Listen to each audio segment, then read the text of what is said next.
Welcome back to On Texas Football's Wednesday night Longhorn Livestream. I'm your host, Amanda Atwell, joined by CJ Vogel and Jeff Howe. How are we doing, guys? How's your night going so far?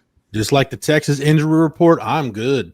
Yeah, it's a good sight to see. That just came out at about 7:10. I think this is the first time all season we've had nobody to report on the Texas injury report. I believe so. I think so, yeah. I mean, I think it was the only team in the SEC that had nobody to report on the injury report, which is nice to see. Georgia, I don't know if we know anything about these players as far as their contributions for Georgia. Yeah, no, Lawson Lucky got dinged up against Mississippi State. Big hit there from Manning in the Mississippi State game. He's probable. Kirby obviously mentioned that during his press availability earlier in the week. Colby Young is actually one of their top wide receivers. He's been out for 3 or 4 weeks. He's third on the team with 27 targets. You go down a little bit down the list. Talon Taylor's played 24 snaps. Ethan Barber's played 2 weeks this year, so not big contributors there. But Kyron Jones had started 6 weeks for Georgia this year. He's been out for about a month now, so they've obviously acclimated to the absence that he leaves in their secondary. And Jordan Hall, who was a big-time rotational piece, played about 15 to 20 snaps in the middle of that defense over the last couple of weeks. He got hurt against Florida earlier in the year, about 2 or 3 weeks ago. So, again, they've had multiple weeks to acclimate to these absences or ailments. It's nothing new right now. The big news for them is Lawson Lucky, who's played about 350 snaps this year and is a big piece of what they do offensively. Probable for him is an encouraging sign for the Bulldogs here. Yeah, Jordan Hall's the big one of those guys that were out. CJ, you mentioned Kyron Jones. DeMello Jones, their corner, who I think missed the Mississippi State game with an injury. Kirby was pretty vague about his availability. The fact that he's not on the injury report probably tells me Georgia's going to have him back. Yeah.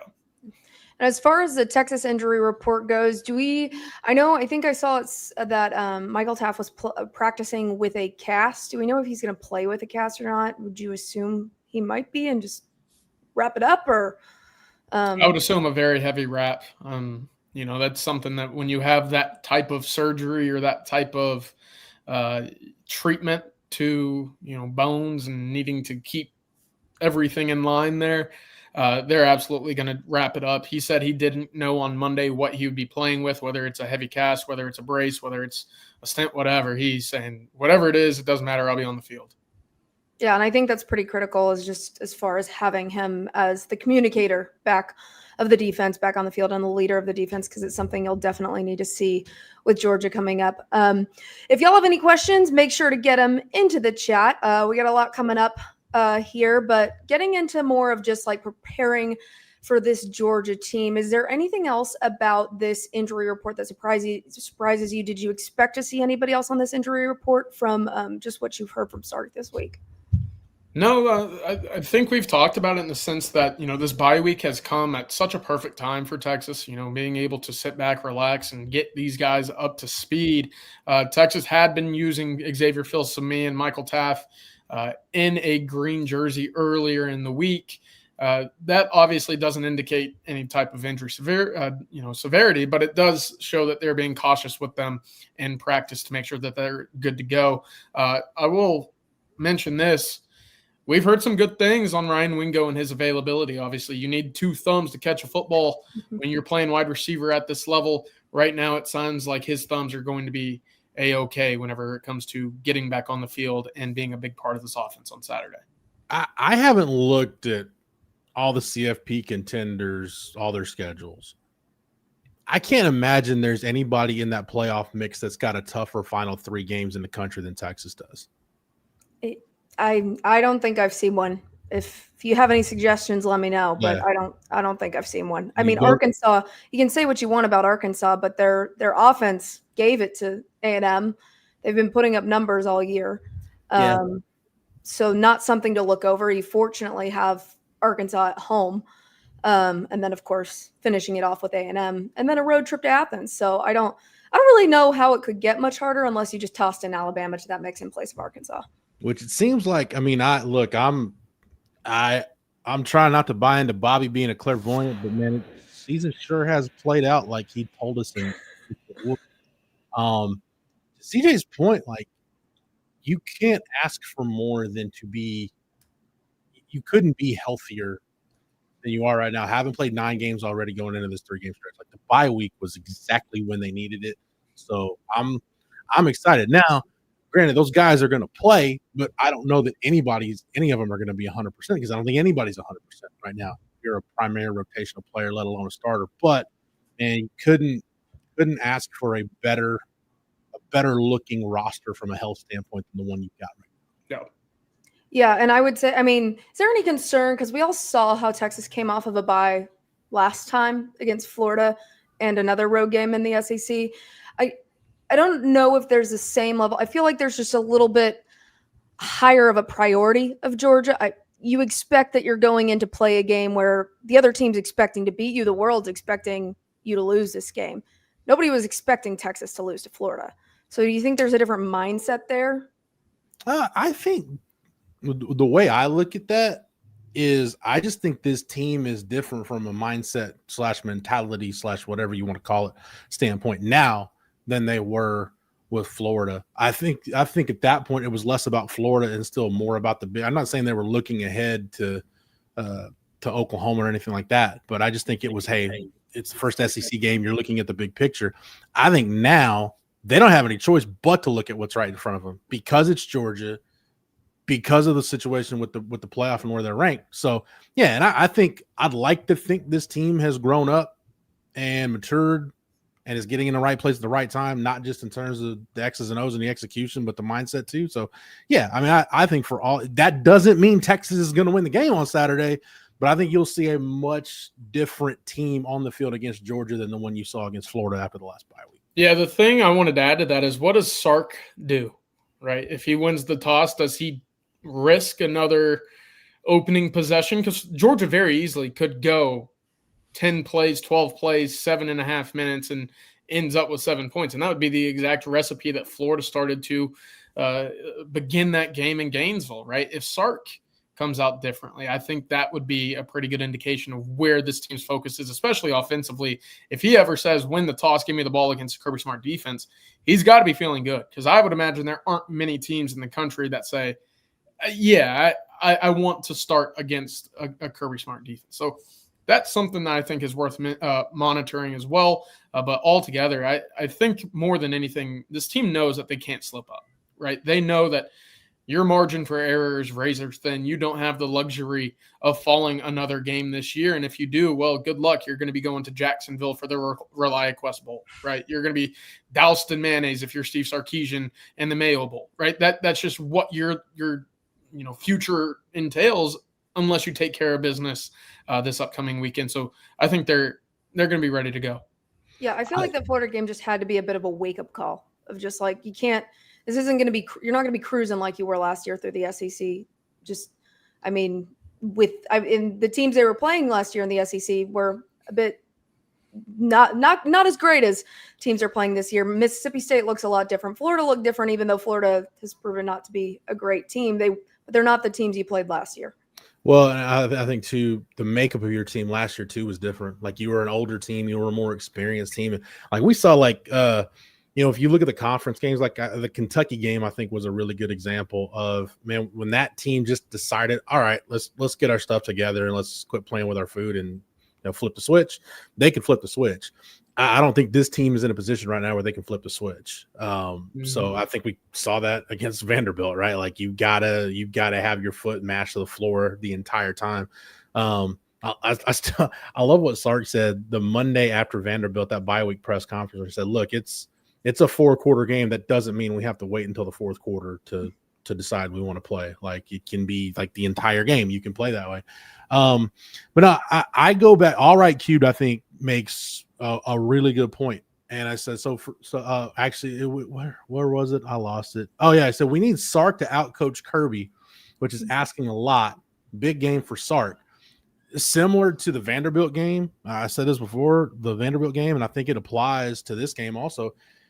Sark's gameplay, to your point, CJ, if he takes the ball first, like if he's got the option, I think that tells you how he feels about his game plan, because it needs to be 2024 Michigan, 2023 Alabama, what we saw the first 3 quarters of the Vanderbilt game. And it's not just because of the production. Like, everything Sark did, like, there was layers to the play calling. Like, it made sense. You can tell they were setting stuff up. There was a reason. You could tell the reason why they were doing what they were doing.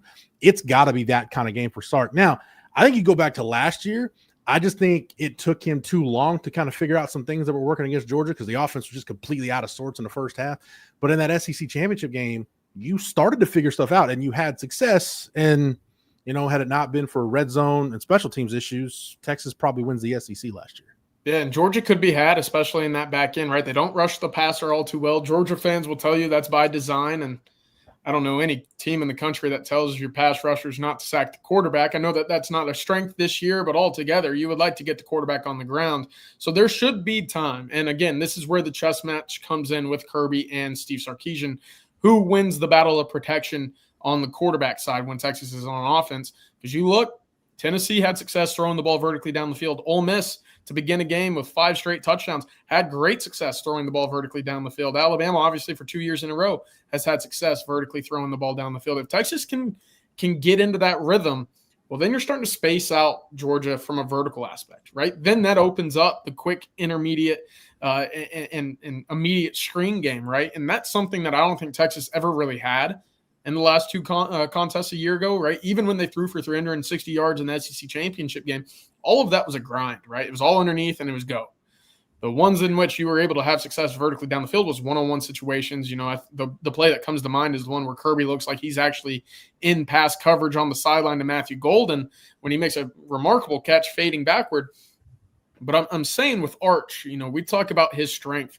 You should see some deep shots to Ryan Wingo. I think Emmett Mosley and Parker Livingston set up well for what this deep game should look like in terms of this Georgia defense.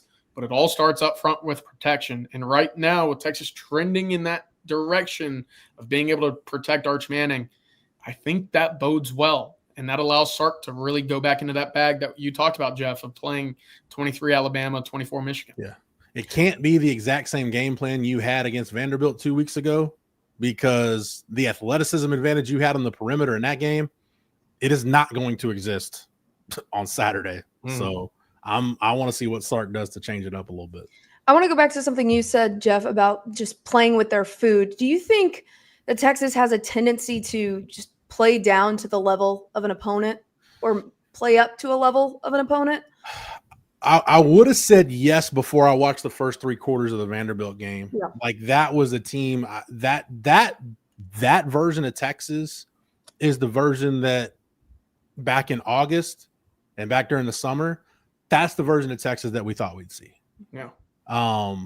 So, but I think to your point, Amanda, like, I don't know if it's playing up and down to the competition as much as it is just figuring out that I think teams you have to learn at some point, like, you got to have that killer instinct. Like, when you got your foot on somebody's throat, you just got to choke them out and finish the job.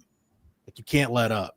And I know that sounds graphic, so I apologize if I offended anybody. But I mean, that's how I was taught the game. Like, you got to develop that instinct. Like, you can't just give an opponent life. So yeah, I think they're learning that. And if they learn that lesson against Vanderbilt and they've got the chance to do that against Georgia, I think we see it now again. Like, the athleticism advantage you had last week, plus the fact that you're playing on the road, like, it's going to be infinitely harder. Like, it's not. I guess what confuses me about this game, and I don't know how much national media y'all have consumed, and I don't consume a ton of it, but it's interesting to me how, like, you've got people trying to talk themselves into Texas competing with Georgia. Look, I think a lot of that's recency bias, and Georgia's a really good football team. This is a really talented team. I'm not taking anything away from Georgia, but the version that we saw against Mississippi State, that is not the same Georgia team we've seen the rest of the year. Like, they had gotten in the habit of slow starts and getting down at halftime and having to come back. And we know the officiating has been an issue that has gone against their opponents. Like, I watched the Auburn game and the Florida game, so it was there plain as day. But I think at the end of the day, like, we've seen the best. If we get the best version of both teams, it is going to be a dogfight. on Saturday. Yeah, Jeff, for a better term of taking the foot off the throat, you can. My soccer coach used to say you got to turn the light off at the end of the tunnel. So if you want a little bit more of a respectful way to say that in the future, but we'll go with yours. We'll go with yours. That's a little more classy. Okay, we'll get to a little bit more of that after Jeff tells us about our friends over at South Point. Heck yeah, Texas football fans score an easy point this season when you get to the point at South Point Dodge. South Point Dodge has over 600 vehicles in stock, including the all-new 2025 Ram 1500. Get the real deal today and drive away in an all-new Ram that's proven to last. Plus, get employee incentive pricing right now. That's right. You pay what the employees pay. That is a real deal. Score big today at South Point Dodge. See them off I-35 in South Austin or at southpointdodge.com. Get to the point at South Point Dodge. All right, and we got a quick update. CJ, you want to give us a quick update on Texas basketball? They're playing right now. They are playing Fairleigh Dickinson. You might remember them for being a 16 seed upset Purdue a few years ago. It was a slow start. Jeff, you mentioned slow start in Athens. Georgia, typically a team that starts slow. Texas was a team that started slow tonight. They actually trailed at the under 16, 10-4 earlier. Have since gone on a bit of a run. You see 26-8 run here in the last couple of minutes. Jeff, let me get your thoughts, because what I've seen so far is a lot of interior passes. Matas Volkatitis right now, 4 for 4, 9 points is what he was whenever he came out of the game a few minutes ago. Traore's getting involved, but it's all starting with some facilitation into the interior, and Texas utilizing some size to get easy buckets on the board. Yeah, Tremont Mark's starting to get going too. Yeah, as a matter of fact, I just looked at the TV. He just drove into the lane and hanging in the lane and made a little runner. He's got 7 points right now. I think the big thing to me right now is Sean Miller still, and this is the time of year where you do that. He's still very much just tinkering with lineups. Like we looked at one of those. I looked at one of those lineups, CJ, and I told you guys before we went live. You had a lineup with Kendall Weaver and Lucina Traore on the floor together. That's not a lineup that's going to ignite a ton of offense for you. So I think he's just really, I think he's got one really true proven commodity in Dalen Swain, who can play with any lineup in any style. Like I think Dalen Swain's the best player on this team. I think he's still trying to figure some things out with Jordan Pope and Tremont Mark and figuring out their roles. How does Samuel Wilcher fit into that? So, but that's what these games are for. So I just think it's trying to form an identity, trying to figure out roles. But man, this team, I don't know. It's going to be fun to watch this team grow and come together, because you've got a really nice blend of experience, some youth. You got an NBA caliber guy in Dalen Swain. So it's going to be fun to watch, man. Yeah, for folks holding 31.5 tickets, buckle in for the second half, because I'm assuming that's when all these the big scoring run will come for the Horns. Right now up 12, it looks like, with about 4.5 to go. Yeah, Texas, by the way, 2 for 10 from beyond the arc, so not great. But Simeon Wilcher does have one of those threes. I do like the fact that's one of the positives I've seen so far. Even going back to the game on Saturday against Lafayette, the fact that he's shooting it with confidence off the catch is a really big deal for this team. All right, we'll try to get to some of your questions here now. Y'all make sure to get those in. Super chats will jump to the top of our list. I did have this. I saw Chris ask earlier, Billy Napier. I wanted to get your thoughts on this. Billy Napier at Georgia's practices. This, and then just Arch chit-chatting with Tyler Simmons before the game. Simpson before the game, what do you guys think about that? I mean, I think Billy's just got to be giving him he's got plenty of free time, giving him some advice. Yeah, hey, he does have the blueprint, right? And what we saw against Florida was take your quarterback and the decision-making out of it, let the yards after catch speak for itself, and pounding ground on that Texas front to begin the game.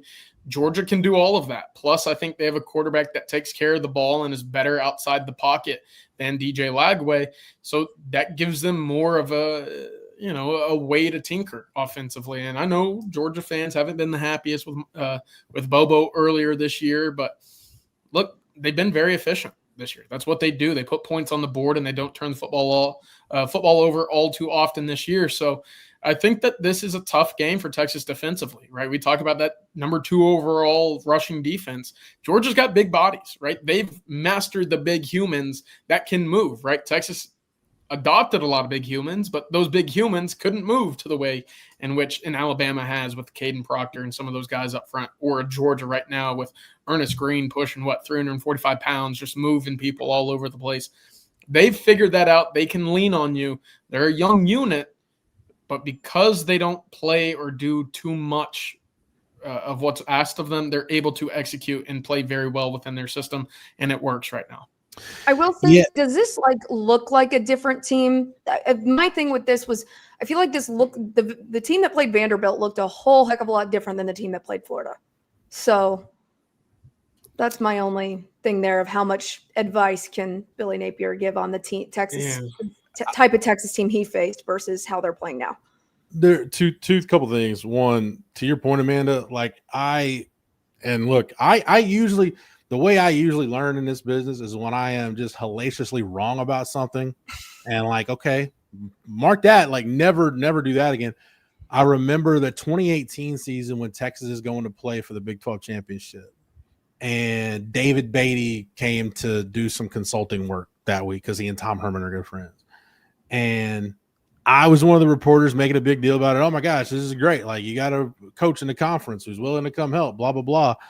And not realizing the fact that A, Lincoln Riley's really good at what he does, and two, his brother's on the Kansas staff, so it's not like they're going to get any kind of, it pretty much negates whatever advantage. And plus, at the end of the day, it didn't make any difference. So, to me, I don't want to say it's much ado about nothing, but it's pretty close to being in that realm. And CJ, I think, and Amanda, this kind of goes into something you were mentioning too about Georgia, just kind of how different Georgia is and this, Georgia's offense. I looked at this today. This was from let me get the name right. This from True Media and Pro Football Focus. Cam Malore, who runs his own analytics site now, used to be at Pro Football Focus, does a really good job. Ranked the SEC offenses average yards before contact per attempt. Oh boy. What if I told you Texas averages more yards before contact per attempt than Georgia does? I wouldn't believe you. They do. Texas at 1.19, Georgia at 1.12. I think one of the differences for Georgia is their running back room is very good. I don't know that. I mean, if a healthy Trevor Etienne versus a healthy Nate Frazier, maybe it's a coin toss. But I think the depth Georgia has this year is much better than what they had last year. To build on that, Chauncey Bowens, we talked about it a little bit when Texas played Jaden Ball, or some of those more physical backs that wear on you as the game goes, right? Florida, for whatever reason, second half, didn't necessarily rely on their run, right? It kind of allowed Texas to have multiple more possessions that probably they shouldn't have had in a game like that.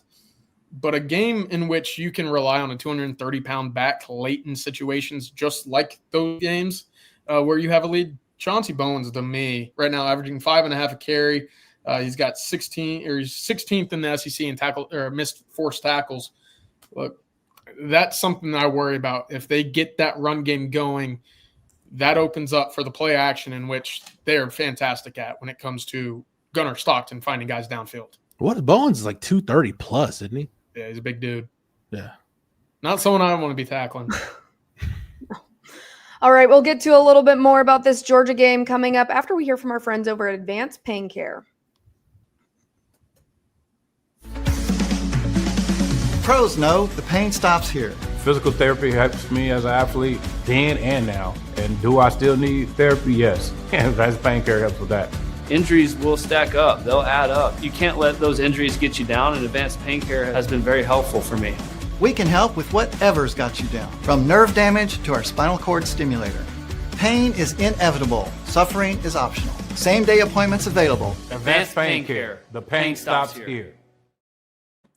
I wanted to get into something we talked a little bit about yesterday, of just kind of the PTSD factor of losing to Georgia twice last year, and just if there is any revenge factor to this game. And Sark heavily said that they're not thinking about revenge. This is a different team.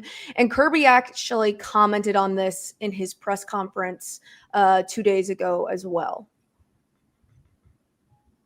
Or in big time situations. Yeah, this team didn't beat Texas.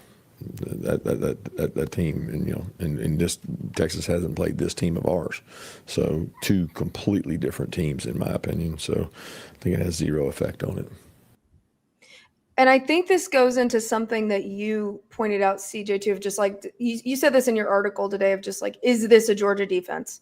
It's a much different team than it was last year.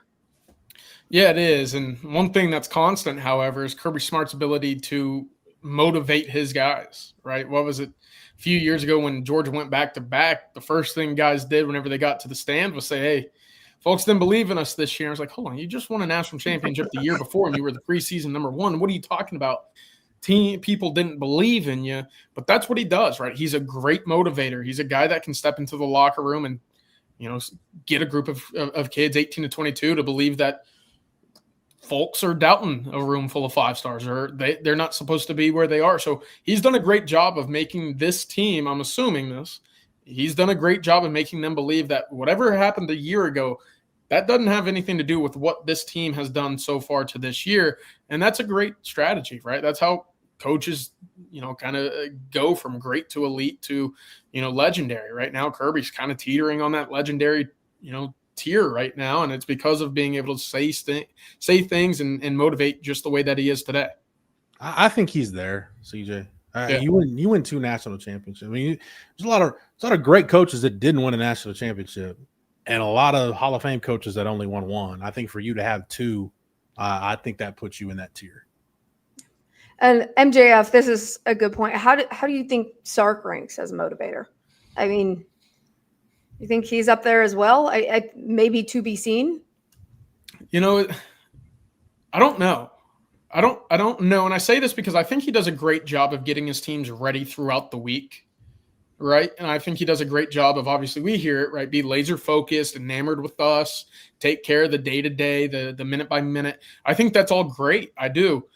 I wonder if there's a level in which separates a Kirby Smart or someone that stands in the locker room and gives that super passionate, rah pregame speech. I don't know if that's Sark. If it is, we certainly haven't seen a lot of that in terms of what the Texas media department allows us to see in the postgame clips and stuff like that. So I don't know. I would assume in the early week leading up, he does a fantastic job. I won't debate that, but I don't know. And Marcus, I'd like to hear from your perspective in the chat.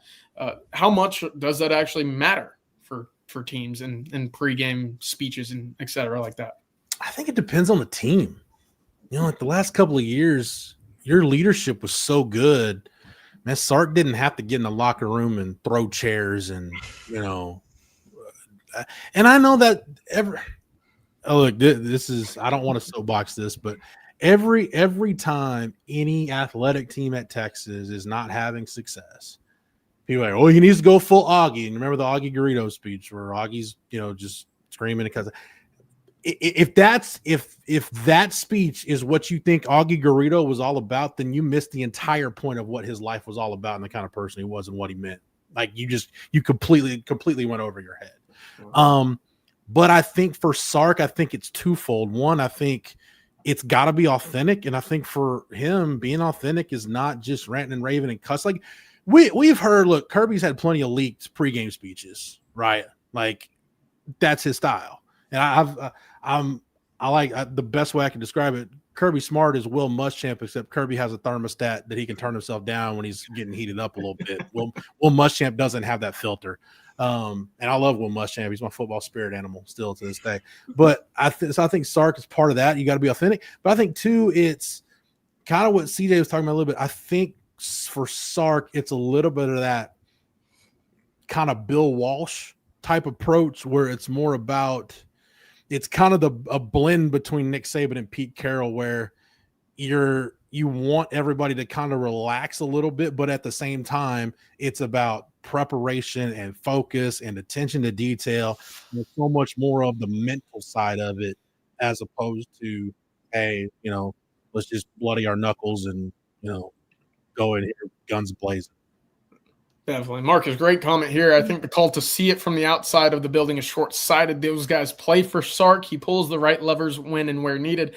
You're absolutely right, and that's why I was kind of saying in the week leading up, absolutely. I won't question that at all. I think he does a fantastic job, Jeff. I think he also made a great point in saying, hey, you haven't really needed to motivate your guys a whole lot, right? That leadership in the building, a Jordan Whittington, a Roshan, a Bijan, Jahdae Barron, those guys will do the dirty work for you. This year, I think you're seeing more of Sark as a week of leader, kind of doing your job. Yeah. That was also a thing I wanted to see a little bit more of in the middle of the season was, hey, show that passion, show that leader of men on the sideline, right? Rile up your team when they're getting smacked around in the swamp, right? Go be that raw guy. I know that's not who he is or who he's shown to be, but hey, I think sometimes you need that to kind of light a fire under some guys. It's gotta, like, how can I put it? I think one of the things that, yes, that Will Muschamp clip, I love it. It's legendary. Like, one of the things I think that irks me about the perception, like how people perceive Sark, is that, oh man, he's just California cool and laid back, and there's nothing like, no, man, go out to practice. You think Sark is soft? Man, go spend 5 minutes at practice. And Sark, I've been around Texas staffs where coaches were over cussers, and at some point, like, it just doesn't, like, you just tune it out. Sark is at the point now where when he says something, it has weight to it, because, man, if he's pissed about something really must be off kilter. And Todd Lacey made a point, and this is kind of where I'm going with this. Said Mac Brown went full derangement on the sideline with the entire team versus Oklahoma State in 2007, get them ignited. That was so out of character for Mac to do that. Like, that's one of the, I can count on one hand the number of times I saw Mac be that animated on the sideline. And two, I'll say it again, man, Mac hated that team. Like, he's even said he did not like that team. It was a team that was insanely talented, but they just had their issues. Again, I've said it before, it reminds me a lot of this team, like, insanely talented. They just had their issues, like, playing up and down in their competition and, let teams back in games and all that kind of stuff. But yeah, as long as Sark is authentic, and if you want inauthentic, like, man, I hate to bring him up again, but man, go. There are plenty of examples throughout the Tom Herman era of what inauthentic leadership looked like. Yeah. And as long as Sark is authentic, I think regardless of what it is, it'll work. Yeah. I liked this comment from Freshwater Cajun. It feels good to go into a game.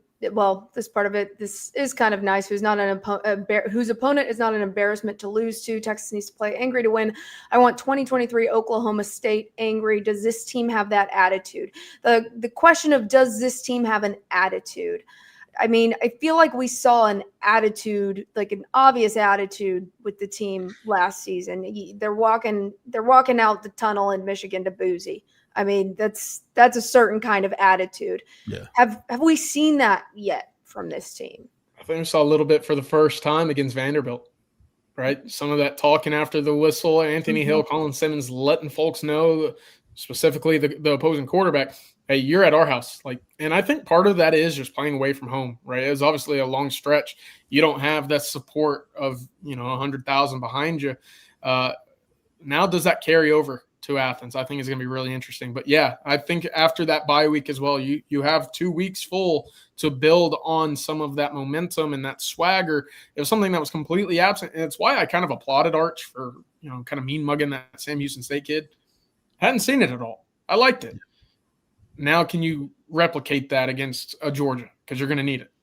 Yeah, and by the way, I'll just reiterate that 2023 Oklahoma State, Texas had an attitude, but that was one of Mike Gundy. That might have been the best coaching job Mike Gundy ever did, because that team had no reason to play for a Big 12 championship. That team had no business being in that game, and it was pretty evident pretty quick.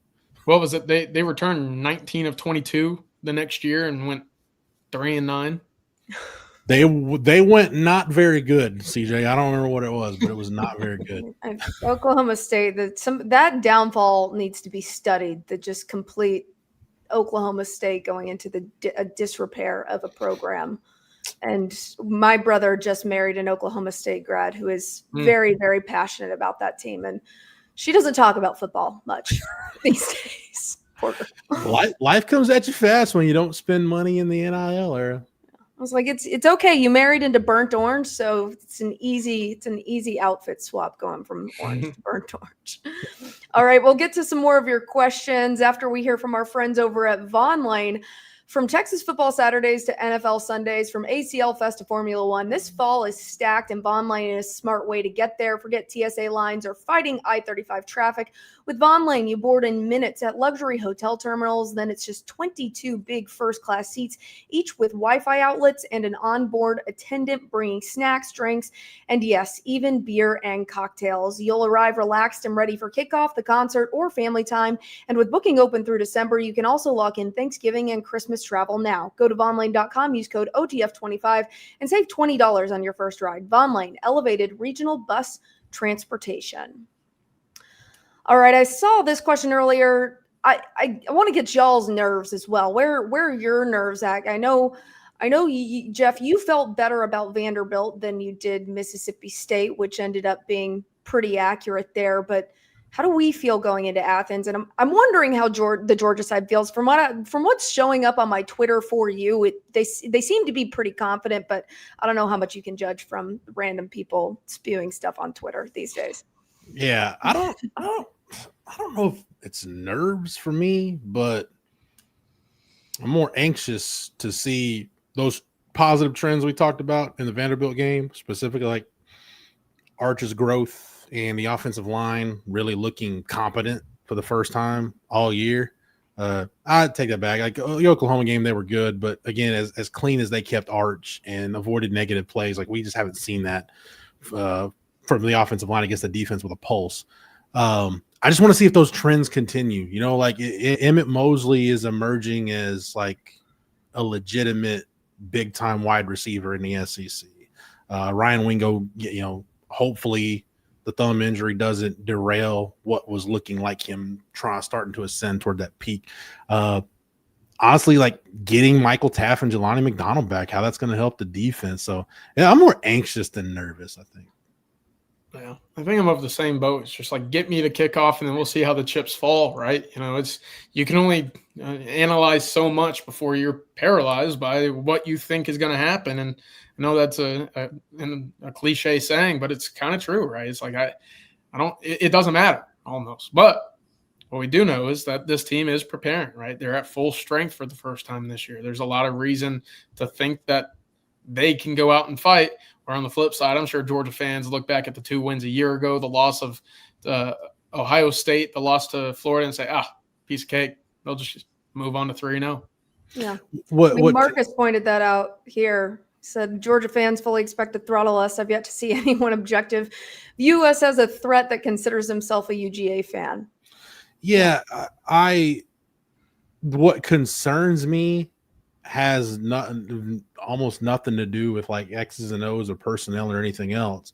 If Texas is going to win this game, you're going to have to be the most buttoned up, disciplined, clean you've been all year. Yep. And you look, everybody watching this that's going to listen to it later, whatever, get your head right for it. If you go to Georgia and you leave the outcome in the hands of the officiating crew, you're probably not going to like the way it plays out. That's just the reality of the situation. So you got to take care of your business. Like you can't have a bunch of penalties, and especially the pre-snap penalties God, those are catastrophic in a game like this. So I just wonder if this team is capable of playing that kind of game. We got a question from MJF. Over under injuries receptions, 3.5. Guys thinking. I lean under until I see it from these tight ends. I'd lean under. Arch did say, hey, if there's someone on our team right now that is underappreciated, it is Jack injuries, it is this tight end room. I just don't think it's in Arch the way it was in Quinn to find the tight ends. And, I just think that's something with the quarterback to say, hey, I like these routes a little bit more to Ryan Wingo or to Emmett Mosley. I just don't think that tight ends are a priority right now for Arch, and that's okay. You can succeed that way. That's just how the makeup of this team has kind of evolved. Yeah. I think Texas Fight asked earlier, any ideas why our tight ends haven't been that great, and I think that probably answers your question. You're just not seeing them as much. You're not getting those routes as much, and Arch seems to like his wide receivers a little bit more, as Todd says. We got another question. Where to go? Question for On Texas Football: is this a game where Sark should take the points? I mean, I feel like taking the points has gone well for the most part. You got a kicker who is a little bit better than the kicker that lost the SEC championship. Sark deserves credit for that because he's. I haven't, CJ, unless I'm forgetting something. In conference play, I just haven't seen a ton of just reckless fourth down decisions. I don't remember. The biggest hat tip I could ever give Sark was that take the points to go from 10-7 against Mississippi State. That then set up the Ryan Niblett touchdown. There's no telling what happens on that fourth down if you go for it from what is it, about the 7 or 8. That was fantastic. And I think in a game like this on the road, you take every point you can get and you trust your defense to make the plays that we've seen them make over the last 2.5 years. So, yeah, if you're in a position to add points, I think you're doing exactly that. Yeah, definitely. We have a super chat here from Miracle. Thank you so much for this question. I don't know if y'all saw my can you explain this for me, man? Wait, did you not see the video? What did we watch on that one? So it was just a fun little video before the OU game we're just kind of desperate. We made a little relic on my kitchen counter before we left for the OU game. We have these 2 candles of my friend Peyton has one. I have one. They have Bevo on them. We lit those. We put the Arch Manning jersey out, and we just did a little jump around the countertop, just trying to conjure. We didn't do any witchcraft. I don't know any witchcraft. It looked like it. Well, anyways, it worked. It was after the Florida game. We haven't lost since, knock on wood. So Peyton is coming over to watch the game again. So I'll tell her to bring our candle, and there we go. Yep, yeah, that's it. It did numbers on TikTok, actually. It did. Yeah, I would imagine so. Everybody's sitting there thinking, what the hell is going on? No, everybody was like, you need to do this again next week after we won. We're going to come back here and report back and make sure you did this again. But yeah, there was a little bit of alcohol involved in making that video, as you can probably imagine. But anyways, I don't know if we'll jump around the counter, but we do have the candles and we will light those. And I will wear my lucky socks that have won us every game since as well. You can't leave anything to chance in these things. Well, I mean, then I guess I was doing witchcraft. I've never done it before, but you know what? We're winning. So taking one for the team there. Yeah. We got a super chat. Speaking of winning, Amanda basketball team up 43-24 at half. There you go. Like to see that a little bit better than they started off. We got a super chat from Colin. Our pasty has been mediocre to bad besides last year when we had a first and second rounder. Do you think we have a scheme issue? You saw that breakdown in the second half against Vanderbilt, but you also had most of your starters sitting on the bench. Yeah, I don't think it's a scheme issue. A scheme issue would mean that there are players running wide open. And I know that wide open was a thing that we saw against Vanderbilt, but that was really the first time that we've seen that in quite a while. And again, I think it was because of some communication issues that happened when you had safety 1, 2, and 3 sidelines, right? You just had a lot of inexperience. And find me a defensive back that played college football that didn't have to earn their stripes through some bumps and bruises, right? That's going to happen. Fortunately, Texas was able to withstand that and win the football game. But no, I think you're looking at a very solid scheme defensively. And, Texas, now that they're back to full strength, I think they're going to put on a pretty good defensive performance in the back end. And they're going to need to do that because, look, Zach Branch, Noah Thomas, Dylan Bell, some of these guys, they can make some plays. I think, obviously in a perfect world, you'd love your defense to be able to stop everything. But I think it's pretty clear with PK's defense, and I'm fine with this approach. Your number one priority above everything else is going to be stop the run. Period, point blank, end of story. I think I will buy into the injury / health / personnel issue from the Vanderbilt game because it's been a long time since we've seen coverage busts like that. Like that's just, even the couple times Florida got Texas. I mean, you didn't have Manny Muhammad, so you had pretty inexperienced corners that were getting picked on. So some of that stuff is going to happen, but I will take a well-rounded defense, but I'll take suspect pass defense with really good run defense. Give me that all day, every day. Yeah, given the pass rush as well. Yeah, I think that's the trade-off you make. Yeah. I mean, this is also kind of a follow-up to just that breakdown in the Vanderbilt game that kind of you can attribute some of it to the guys in the stripes as well. Marcus said, did Stark ever follow up in the availabilities and share if they got any feedback from plays they submit to the SEC office? Not that I've heard. And, I don't know if Sark wants to become the guy that's, kind of complaining about the officials, but I'm sure there are plenty of Texas fans that wanted to hear some of the explanations for what we saw 2 Saturdays ago against Vanderbilt. But no, typically not. Keeps that in-house. Yeah.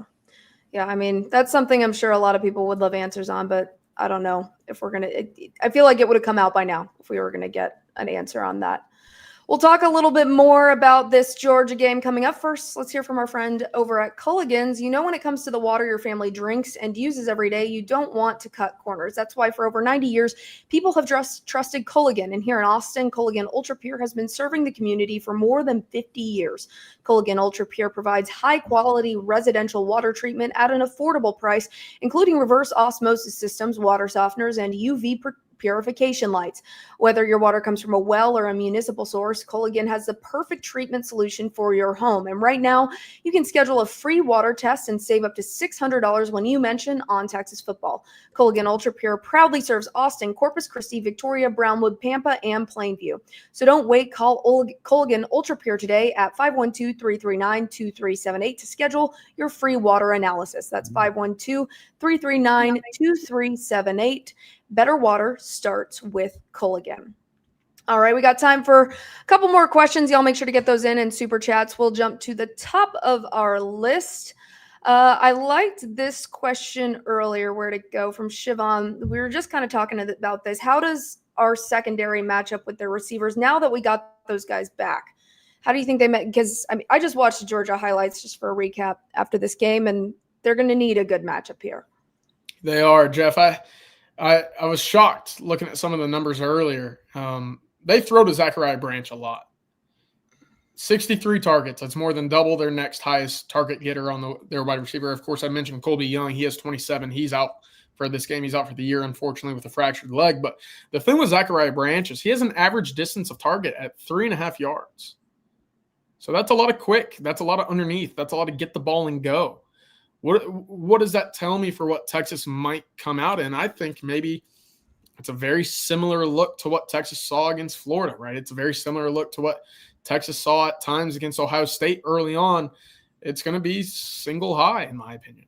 I think you're going to see Michael Taff or Jelani McDonald manning that middle of the field and spinning the other down to get another able tackler or faster legs in the box to defend against Zachariah Branch. It makes a lot of sense. I almost wonder if you sit there and say, hey, Grayson Littleton, this is a big game. We saw what you could do in Athens, or we saw what you could do in Columbus.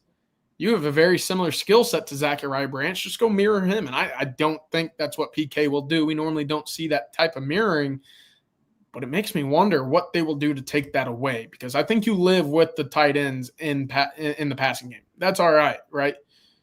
But Zachariah Branch can take a 3-yard dump down 80 yards, right? He's a freak. I think you go the little extra ways to take that out of the game. Uh-oh. Hit the sun. You're muted, Blake.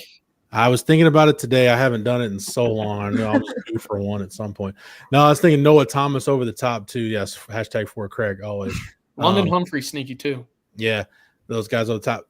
I'll tell you this. Going back to just the question, I forget which one of our listeners asked it about the secondary in general.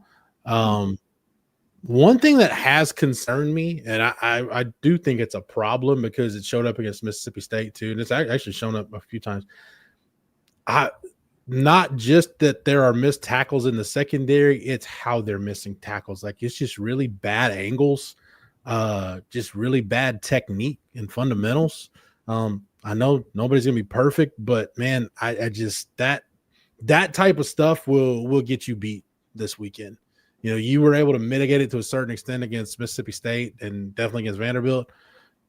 You miss a tackle on Zachariah Branch, that 5-yard catch is going to be 75 yards out the gate. So just better angles, rally to the football, that kind of stuff. I don't know where you're at on that, CJ. I just missed tackles to me has been something it's really uncharacteristic of this defense.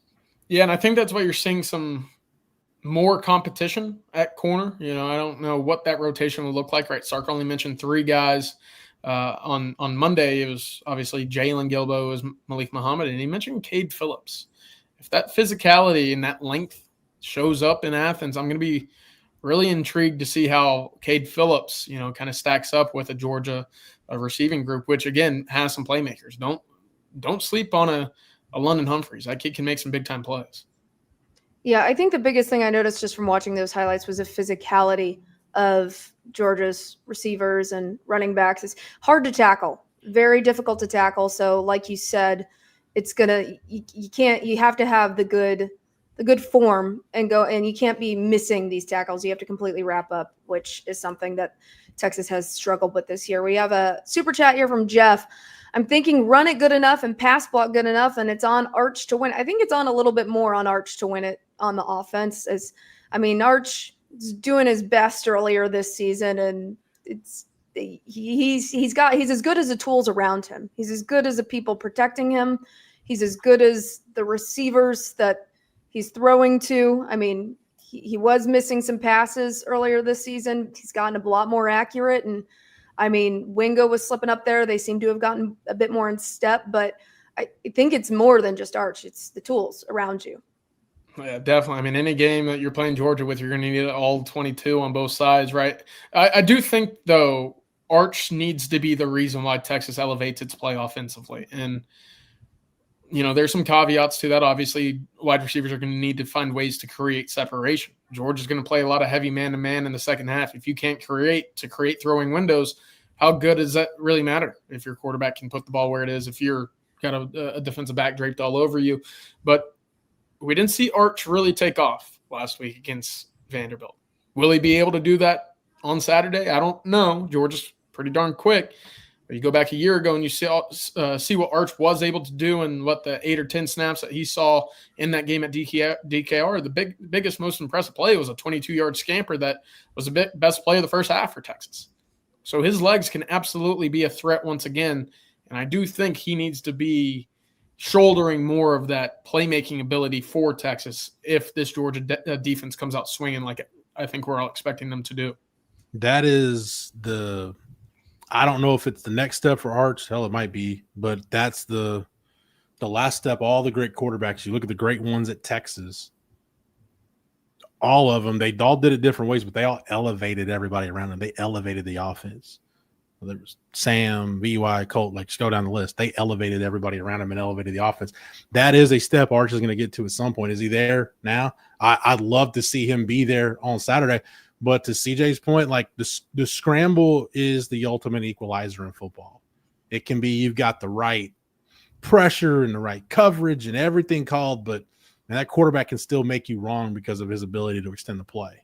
So I do think it's going to be – you can't count on having as clean of a pocket as you did 2 weeks ago against Vanderbilt. That's not life in the SEC. But I do like the fact – if we're talking about the body of work of this offense, I still think the identity of this offense is Arch's playmaking ability. Yeah. So that's been your ticket to get to this point. You're gonna have to keep riding it. Yeah, even with the O-line struggles, I feel like Arch being able to make those plays with his feet and evade the pressure is why there's not more losses already for this team. I did like this question from Joe K. Can CJ Baxter and Trey combine for 80-plus yards rushing to keep UGA honest? If so, I like our chances. Arch has been slinging it with the 11 spread offense. He's so much improved. I feel like that's still the big question mark about the offense's run game. Is it going to take off this year? No, it's not. You have no reason to say it is so far. You have no reason to say it will. I think again, I'm setting the bar really low, but if you just don't let the negative plays pile up. If you can, manage even 2-3 yard gains are really good in a game like this. As long as you don't have just a bunch of TFLs or no gains and you're in 2nd and 10 constantly, you're living in 3rd and 9+, you can win with that. But yeah, it's run game. CJ's probably sick of hearing me say it because I feel like every video live stream we do, I mention it. Like, this run game's not just going to be like, well, yeah, they're going to be popping off, 200-yard rushing games. It's not going to happen with this team. If it does, great, but you can't expect it. Hey, but if you can get 75, if you can get to 90, that's a level in which you can survive. That's a level in which you can set up the other parts of your playbook. And, it's been a struggle for Texas to get to even that. The question is, will Texas be able to do that with the outside zone? If Trey Wisner is going to play about 60%, 75% of your snaps offensively at running back, you're going to need that outside zone to be effective because, quite frankly, it doesn't suit his skill set or that of the offensive line to run up the middle. That's more of the Baxter big body, right? So if that's what the split is like, you're going to need your speed to outspeed that of Georgia's front seven. And we saw 2 years or last year twice that wasn't viable. Yeah. I will say Wisner is now finally leading Arch in rushing yards. So Arch is no longer your leading rusher. He got 75 against Vanderbilt. So trending in the right direction there, at least. I don't think the strength of the offense is ever going to be the running backs. But, if you can utilize them enough to where they can help you win the game, then I guess that's all you need. But but how do you see this? Is this something where moving forward, do you see this as a concern for going into next season of just building on this running back room? I'm not giving up on CJ Baxter. And I do think we need to, again, keep in mind that, and I know I bought into what Sark was saying in the preseason and got way ahead of myself. That was a hellacious knee injury he had last August. So I'm not ready to give up on him. It's hard to say because what pieces are you going to have next year? Because DJ Campbell and Cole Hudson are both gone. Yeah. So when you talk about your run game, that's a really big part of it. But I'll say this for the run game. Look, and granted, Oklahoma had, I think, 10 tackles for loss in that game, whatever it was.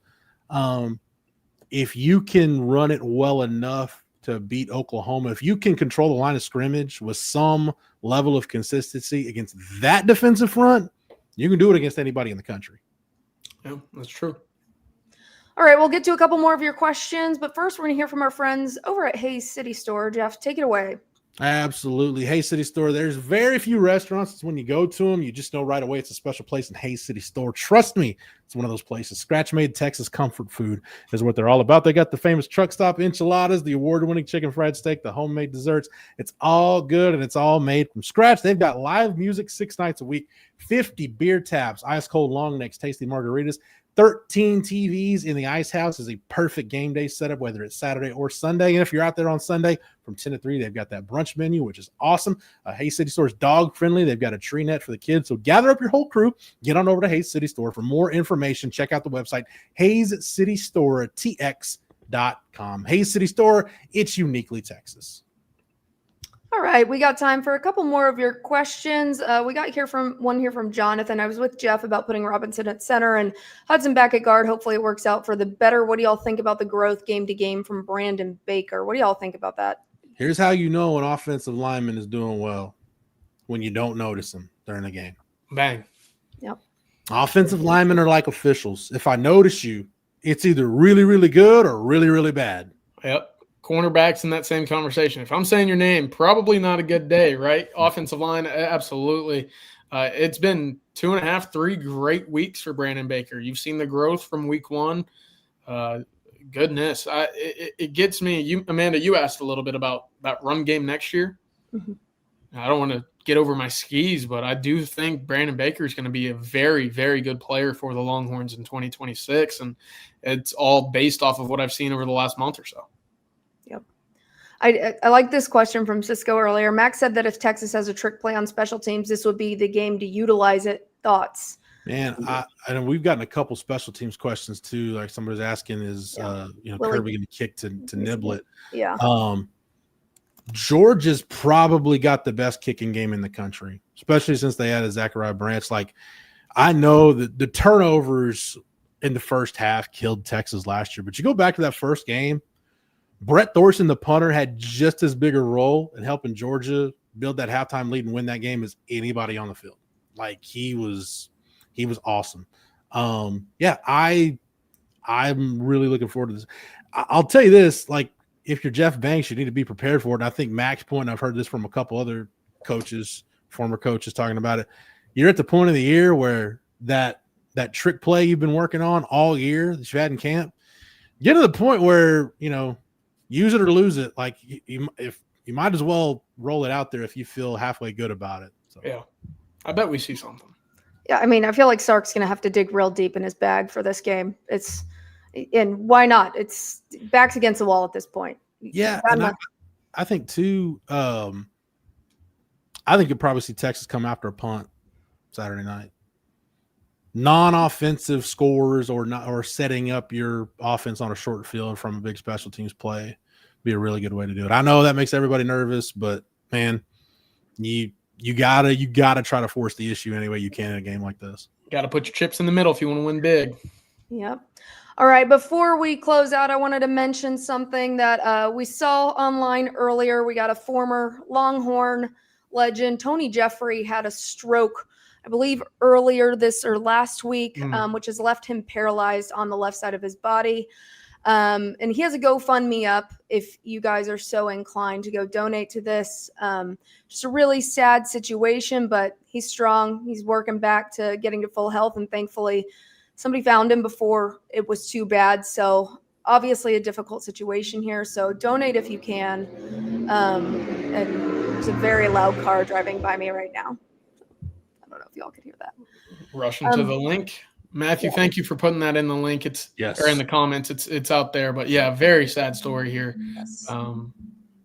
CB, thank you for sharing it on Twitter as well. But yeah, Longhorn family needs some help here. Yeah, but if anybody can get through it, we know it's a former Longhorn legend can get through it. But that's all we have for this evening. Thank you guys so much for joining us for this On Texas Football Wednesday night Longhorn live stream. Y'all make sure to tune in to Coffee and Football tomorrow morning for On Texas Football. I'm Amanda Atwell. That's CJ Vogel, and that is Jeff L. Y'all have a great night and hook 'em horns. Hook 'em. Welcome.